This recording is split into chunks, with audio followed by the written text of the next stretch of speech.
पुराणपुरुषोत्तमाय नमः। श्री गणेशाय नमः।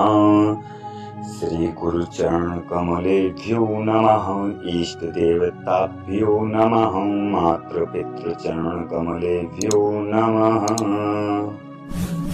जो धर्म का महान क्षेत्र है और जहाँ गंगा यमुना का संगम हुआ है, उस परम पुण्यमय प्रयाग में जो ब्रह्मलोक का मार्ग है, सत्य व्रत में तत्पर रहने वाले महातेजस्वी महाभाग महात्मा मुनियों ने एक विशाल ज्ञान यज्ञ का आयोजन किया।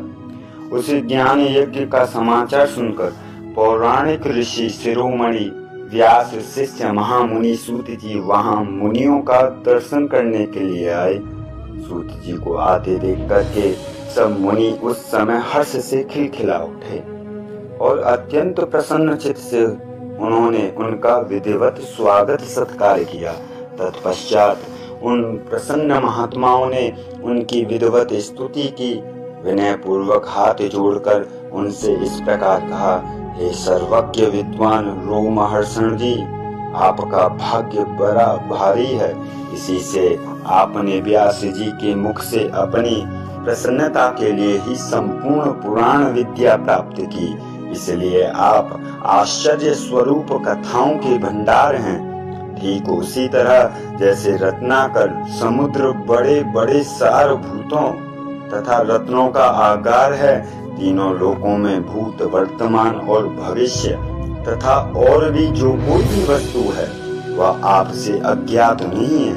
आप हमारे सौभाग्य से इस यज्ञ का दर्शन करने के लिए यहाँ पधार गए हैं और इसी व्यास से हमारा कुछ कल्याण करने वाले हैं, क्योंकि आपका आगमन निरर्थक नहीं रहता। हमने पहले भी आपसे शुभाशुभ तत्व का पूरा वर्णन सुना है, किंतु उससे तृप्ति नहीं होती। हमें उससे सुनने की बारंबार इच्छा प्रकट होती है। उत्तम बुद्धि वाले सूत जी महाराज, इस समय हमें एक ही बात सुननी है।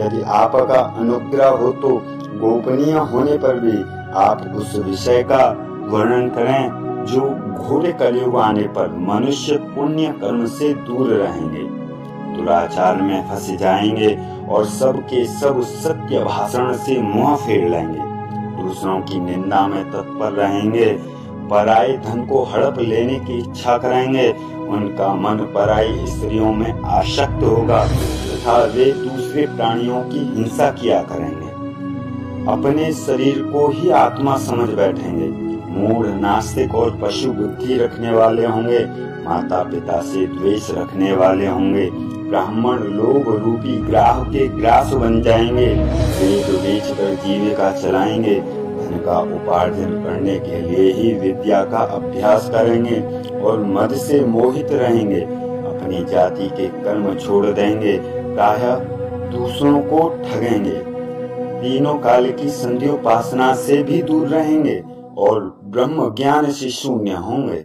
समस्त क्षत्रिय भी स्वधर्म का त्याग करने वाले होंगे, कुसंगी पापी और व्यभिचारी होंगे, उनमें शौर्य का अभाव होगा, वे कुत्सित शौर्य कर्म से जो है जीविका चलाएंगे, शूद्रों का सा बर्ताव करेंगे और उनका चित्त काम का जो किंकर बना रहेगा, वैश्य संस्कार भ्रष्ट स्वधर्म त्यागी कुमार्गी धनोपार्जन पारायण तथा नाप तोल में अपनी कुत्सित वृत्ति का परिचय देने वाले होंगे। इसी तरह शूद्र ब्राह्मणों के आचार में तत्पर होंगे, उनकी आकृति उज्जवल होगी, अर्थात वे अपना कर्म धर्म छोड़कर उज्जवल वेशभूषा से विभूषित हो व्यर्थ घूमेंगे। वे स्वभावतः ही अपने धर्म का त्याग करने वाले होंगे, उनके विचार धर्म के प्रतिकूल होंगे, वे कुटिल और द्विनिंदक होंगे। यदि धनी हुए तो कुकर्म में लग जाएंगे, विद्वान हुए तो वाद विवाद करने वाले होंगे, अपने को कुलीन मानकर चारों वर्णों के साथ वैवाहिक संबंध स्थापित करेंगे, वर्णों के साथ वैवाहिक संबंध स्थापित करेंगे तथा समस्त वर्णों को अपने संपर्क से भ्रष्ट करेंगे। वे लोग अपनी अधिकार सीमा से बाहर जाकर द्विजोचित सत्कर्मों का अनुष्ठान करने वाले होंगे। कलयुग की स्त्रियां प्रायः सदाचार से भ्रष्ट और पति का अपमान करने वाली होंगी, सास ससुर से द्रोह करने वाली होंगी, किसी से भय नहीं मानेंगी, मलिन भोजन करेंगी, कुत्सित हाव भाव में तत्पर होंगी, उनका शील स्वभाव बहुत बुरा होगा और वे अपने पति की सेवा से सदा ही विमुख रहेंगी। हे सूत जी, इस तरह जिनकी बुद्धि नष्ट हो गई है, जिन्होंने अपने धर्म का त्याग कर दिया है, ऐसे लोगों को इहलोक का तथा परलोक में उत्तम गति कैसे प्राप्त होगी, इसी चिंता से हमारा मन सदा व्याकुल रहता है।